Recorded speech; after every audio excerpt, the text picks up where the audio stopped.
Bismillahirrahmanirrahim. Innal hamdalillah nahmaduhu wa nasta'inuhu wa nastaghfiruh wa na'udzu billahi min shururi anfusina wa min sayyiati a'malina. Man yahdihillahu fala mudhillalah wa man yudlilhu fala hadiyalah. Wa asyhadu an la ilaha illallah wahdahu la syarikalah wa asyhadu anna Muhammadan 'abduhu wa rasuluh. Amma ba'd. Rabbi shrah li sadri wa yassir li amri wahlul 'uqdatam min lisani yafqahu qawli. Rabbi zidni ilma warzuqni fahma. Allahumma inna nas'aluka ilman nafi'a wa rizqan thayyiba wa amalan mutaqabbala. Assalamualaikum warahmatullahi wabarakatuh. Apa khabar jemaah kita di ruangan Facebook Masjid An-Naim pada malam ini? Mudah-mudahan semuanya berada dalam keadaan yang sihat sejahtera hendaknya dan dirahmati Allah Subhanahu wa taala sentiasa. Alhamdulillah, pada malam ini sekali lagi kita bertemu untuk menyambung perbincangan kitab kita, iaitu kitab Tadabbur Kisah Qurani. Dan pada malam ini, kerana pada sesi yang lepas pengajian kita terganggu sedikit daripada sudut audionya, saya mohon maaf daripada pihak saya di atas gangguan audio yang tak tahu mengapa. Jadi pada malam ini, sebagaimana yang telah saya janjikan, kita akan mengulang kembali perbincangan yang telah sebenarnya saya sampaikan pada minggu lepas. Jadi malam ini kita masih lagi berada pada topik yang sama, muka surat yang sama, dan mudah-mudahan ada sedikit penambahbaikan dalam perbincangan tersebut. Baik, kita akan bincangkan tentang kisah kita yang ketujuh, bayi terapung di lautan, iaitu berkaitan tadabbur surah Al-Qasas ayat 3 hingga 13. Namun pada malam ini, ayat kita yang terakhir yang kita bincangkan ialah ayat 11 hingga 12. Ayat 11 hingga 12 untuk di akhir perbincangan surah. Untuk kisah ini, kita sudah berada pada muka surat 343 di poin yang ke-25. Okey, poin kita yang ke-25, apakah yang boleh kita ambil daripada ayat 11 hingga 12 tadabburnya untuk kedua ayat ini. Okay. Baik, ayat yang ke-25 berkaitan tentang pengaturan Allah pasti terlaksana. Ini berdasarkan pandangan Syekh Wahbah Az-Zuhaili dalam kitabnya yang menyatakan bahawa berkaitan ayat yang ke-11 dalam surah Al-Qasas, menyatakan bahawa pengaturan Allah pasti terlaksana dan lebih sukses daripada pengaturan manusia.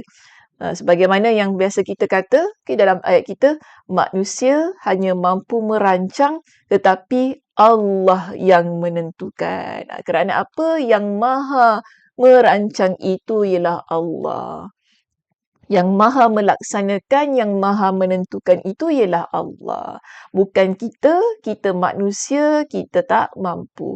Kemampuan kita hanya ada pada perancangan, tetapi yang menentukan terlaksana perancangan itu ialah Allah Subhanahu wa taala. Ini yang boleh kita ambil sebagai tadabburnya bagi ayat yang ke-11 tersebut. Sebab itu Syekh Wahbah Az-Zuhaili menyatakan bahawa Allah mencegah sang bayi, iaitu Nabi Musa, untuk menyusu kepada wanita lain.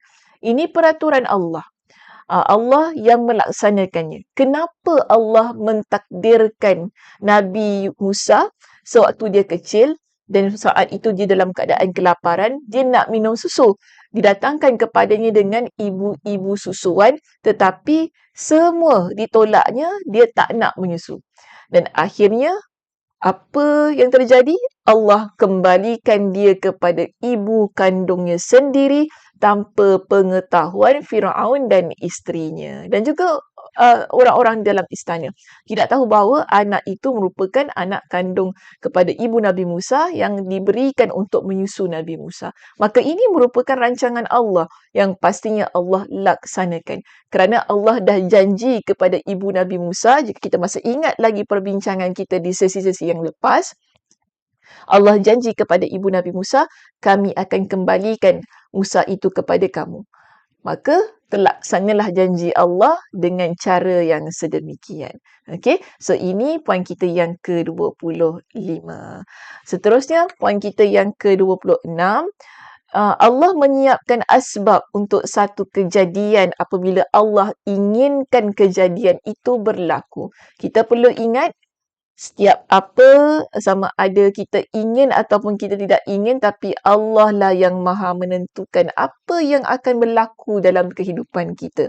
Maka sebab itu, Syekh Said Hawa rahimahullah dalam kitabnya menjelaskan bahawa jika kita melihat pada konteks kisah Nabi Musa ketika dia semasa bayi itu, kita tahu bahawa jika Allah mengkehendaki akan menyelamatkan satu umat, Allah akan mempersiapkan penyelamat untuknya. Oleh kerana itu, adanya seorang rasul, kita adanya seseorang yang membawa pembaharuan, kan, seorang pewaris, khalifah atau pemimpin untuk memiliki peranan sempurna dalam memindahkan umat dari satu kondisi ke kondisi lain.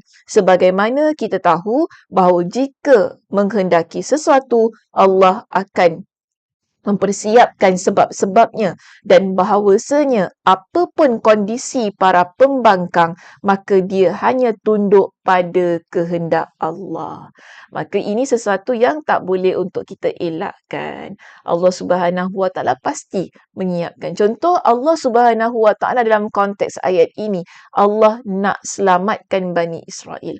Bagaimana Allah selamatkan? Allah datangkan Nabi Musa pada waktu itu. Sedangkan kita juga tahu Firaun dia tahu ada nanti daripada kalangan Bani Israel ini yang akan menjatuhkan kerajaannya, yang akan menyelamatkan Bani Israel. Apa yang dia buat? Dia bunuh bayi-bayi lelaki yang lahir. Namun Allah Subhanahu Wa Taala menghendaki apa? Adanya seorang nabi yang akan membela keadaan orang-orang yang beriman kepada Allah, yang akan membela Bani Israel pada waktu itu. Akhirnya Allah jadikan sebab peristiwa ini. Firaun sendiri yang menjaga Nabi Musa dalam istananya. Ia menjadi sebab pada satu kejadian yang besar yang akan berlaku di kemudian hari. Begitulah dalam kehidupan kita ini. Kita kadang-kadang dalam hidup ini bila berlaku sesuatu kita susah nak terima. Tapi sebenarnya jika kita beriman kepada Allah dan kita yakin dengan hikmah yang Allah Subhanahu Wa Taala tentukan, okey, apa-apa yang berlaku kita akan tenang dan kita tahu bahawa ini hanya asbab. Kerana kita tak tahu apa sebenarnya yang akan berlaku 10 tahun, 20 tahun ataupun minggu depan pada diri kita. Dan Allah tetapkan sesuatu berlaku pada hari ini bagi persediaan ataupun perjalanan sesuatu yang akan berlaku pada kita di kemudian hari. Inilah kehendak Allah, keinginan Allah yang mana tidak ada sesiapa boleh untuk menentang ataupun mengubahnya. Okey, baik, seterusnya poin kita yang ke-27. Poin kita yang ke-27 menunjukkan kepada kita tentang tanda-tanda kekuasaan Allah. Jadi di sini diterangkan kepada kita, antaranya disebutkan ialah pentafsiran daripada Syekh As-Sa'di menyatakan pada ayat yang ke-12 membuktikan kepada kita di antara bentuk rahmat Allah kepada hamba-Nya yang lemah, yang ingin dia muliakan adalah dengan memperlihatkan tanda-tanda kekuasaannya.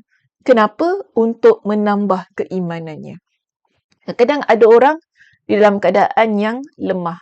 Dia tak boleh buat apa-apa. Dia hanya berharap kepada Allah. Lalu Allah datangkan kepada dia dengan bantuan. Allah berikan kepada dia dengan jalan keluar. Allah berikan kepada dia dengan sesuatu yang tak pernah dia sangka-sangka. Mengapa sedemikian? Allah tunjukkan inilah rahmatnya.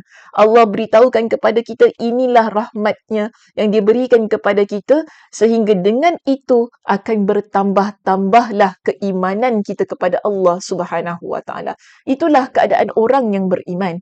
Keadaan orang yang beriman, apa jua yang berlaku dalam kehidupannya dan dia merasa lemah, lalu dia berharap hanya kepada Allah dan Allah berikan kepada dia dengan jalan keluar, akhirnya keadaan solusi yang diberikan kepadanya itulah menjadikan dirinya orang yang lebih beriman kepada Allah dan takkan sesekali dia mensyirikkan Allah Subhanahu Wa Taala. Tawakalnya, kan, redanya, sehingga harapannya hanya diserahkan pada Allah Subhanahu Wa Taala. Baik, itu poin kita yang ke-27. Seterusnya, poin kita yang ke-28. Poin kita yang ke-28 menyatakan bahawa janji Allah adalah benar.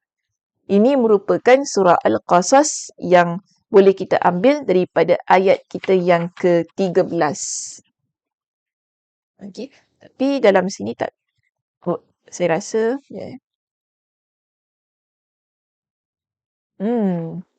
tak dimuatkan lah. Okey, tak mengapa. Ayat yang ke-13, saya tak letak dekat situ. Sebenarnya kita ada satu lagi ayat yang ke-13, faradadnahu ila ummihi kay taqarra ainuha. Nanti boleh rujuk dalam kitab masing-masing muka surat 346, ataupun kalau tidak ada kitab boleh rujuk dalam Al-Quranul Karim surah Al-Qasas ayat 11 hingga 13. faradadnahu ila ummihi kay taqarra ainuha wa la tahzan wa lita'lama anna wa'dallahi haqqun walakinna aktsarahum la ya'lamun. Jadi ini berkaitan dengan poin kita yang ke-28. Dalam surah Al-Qasas itu pada ayat ke-13 memberikan faedah kepada kita tentang penetapan bahawa janji Allah adalah benar dan bahawasanya Allah Ta'ala tidak akan menyelisihi janjinya. Allah janji kepada ibu Nabi Musa untuk kembalikan Musa kepadanya, dan Allah juga janji untuk menjadikan hatinya tenang dan tidak berduka cita. Itu yang menyebabkan Allah pulangkan kembali anak itu kepada dia, itu Nabi Musa kepada dia, dan akhirnya hilanglah segala kegelisahannya. Itu janji Allah, maka Allah Subhanahu Wa Taala menunaikan janjinya. Seterusnya poin kita yang ke-29. Pada poin yang ke-29 menunjukkan tentang kebijaksanaan Allah dalam hukumnya. Hukum boleh kita faham dengan keputusan juga. Sebab dalam hidup kita ni sebagai seorang yang beriman, kita percaya Allah yang menentukan setiap sesuatu yang berlaku dalam kehidupan kita. Allah yang menetapkan jalan ataupun perjalanan kehidupan kita. Macam tadi saya kata, kita rancang kan, kita rancang itu, kita rancang ini. Tetapi yang meletakkan hukum, jadi ataupun tidak, yang menetapkan ia, sama ada ianya berhasil ataupun tidak, ialah Allah Subhanahu Wa Taala. Maka sebab itu, di sini Imam Ibn Kathir rahimahullah dalam kitabnya menyatakan, makna firman Allah Ta'ala yang menyatakan bahawa tetapi kebanyakan manusia tidak mengetahui. Walakinna aktsarahum la ya'lamun, ialah hukum keputusan Allah dalam perbuatannya dan akibatnya yang terpuji, iaitu terpuji di dunia dan di akhirat. Kadang-kadang sesuatu itu tidak disukai oleh jiwa-jiwa manusia. Tetapi hasilnya ialah terpuji, terbaik buat manusia. Ini keadaan yang biasanya lah, sebagaimana juga saya sebutkan tadi. Kita bila berlaku sesuatu kita tak suka. Kan? Kita rasa kenapa macam gini? Patut dapat macam gini. Rasa itu kan? Ataupun kita kata, Ustaz, kenapa pula dia yang naik pangkat, patut saya naik pangkat. Kita rasa begitu. Dalam keadaan-keadaan yang sedemikian. Kenapa dia yang dapat, kenapa tak saya yang dapat? Kan? Patut saya yang dapat, bukan dia. Kita rasa begitu. Namun, sebagai orang yang beriman kepada Allah, beriman kepada qada dan qadar, beriman kepada keputusan, ketentuan bahawa apa yang kita tak dapat, kita yakin ia berdasarkan kebijaksanaan yang Allah telah tentukan. Allah tentukan berdasarkan kepada kebijaksanaan Allah. Kerana kita tak mengetahui, Allah yang maha mengetahui. Bukan kita yang menentukan, Allah yang menentukan. Bukan kita yang mentakdirkan, Allah yang mentakdirkan. Ini keadaan-keadaan yang perlu kita faham. Jadi bila berlaku yang sebaliknya ataupun berlaku sesuatu yang tak sepatutnya, ialah kita kena rectify the problem kan. Kita kena cari jalan penyelesaian. Tetapi perkara pertama yang perlu kita tetapkan ialah ia berlaku atas kehendak Allah. Okay, ia berlaku atas kehendak Allah, di atas kemahabijaksanaan Allah. Mungkin kenapa kita tak dapat perkara tersebut? Kerana Allah tahu ia tak baik untuk kita. Kenapa kita rasa bahawa patut kita yang naik pangkat? Allah tahu mungkin esok lusa kita akan terkena dengan penyakit. Menyebabkan banyak pekerjaan yang kita tak boleh lakukan. Jadi Allah maha tahu, Allah maha bijaksana. Kita yang tak tahu. Kita ikut pada apa yang kita nampak pada dasarnya. Tapi hikmahnya, kebaikannya, kan Allah yang maha mengetahui. Jadi ini poin kita yang ke-28. Seterusnya, yang ke-30 dan yang terakhir, iaitu pengajaran daripada surah Al-Qasas. Walaupun poin kita yang ke-30 dalam kitab meletakkan tentang urgensi kepimpinan, tetapi bagi saya terbaik sebenarnya poin yang ke-30 itu topiknya ataupun poinnya ialah pengajaran daripada keseluruhan surah Al-Qasas ataupun kisah yang kita bincangkan dalam kisah yang ke-7 ini. Maka di sini Syekh Said Hawa rahimahullah menyebutkan bahawa secara umum kisah dari surah Al-Qasas yang telah kita bincangkan daripada poin yang pertama hingga pada poin yang ke-29 menyatakan bahawa banyak memberikan pengajaran bagi umat ini, iaitu bagi kita, umat Nabi SAW. Pertama, daripada kisah ini kita mengetahui tentang betapa pentingnya kepimpinan. Dan yang kedua, kita juga belajar tentang sikap tenang terhadap ketetapan Allah kepada hamba-hambanya. Dan yang ketiga, kita juga belajar tentang dalil berkaitan keabsahan ilham, iaitu yang Allah berikan kepada ibu Nabi Musa, yang Allah ilhamkan kepada ibu Nabi Musa, maka ia menjadi dalil tentang adanya ilham yang Allah berikan kepada manusia yang bukan Nabi. Baik, seterusnya yang terakhir, daripada kisah ini juga kita belajar tentang kepentingan bertawakal kepada Allah dalam setiap perkara yang kita lakukan dalam kehidupan kita. Jadi daripada situlah kita akan memperolehi banyak pengajaran, banyak kekuatan, keseluruhan kekuatan untuk kita meneruskan kehidupan. Jadi apapun daripada kisah Nabi Musa kecil ini, iaitu kisahnya yang diapungkan ataupun yang dihanyutkan dalam sungai kan, dan akhirnya masuk ke dalam istana Firaun dan seterusnya kembali kepada ibunya, sangat besar pengajarannya, pentadaburannya untuk kita sebagai hamba Allah. Apa yang perlu kita ambil poin yang paling penting untuk keseluruhannya? Allah yang maha menentukan, janji Allah itu adalah benar. Hamba teruskan kehidupan sebagai manusia, sebagai hamba Allah. Tugas kita ialah beribadah, taat dan menjadi hamba Allah yang baik. Segala-gala yang berlaku, insya-Allah, Allah Subhanahu Wa Taala akan tetapkan yang terbaik juga bagi diri kita.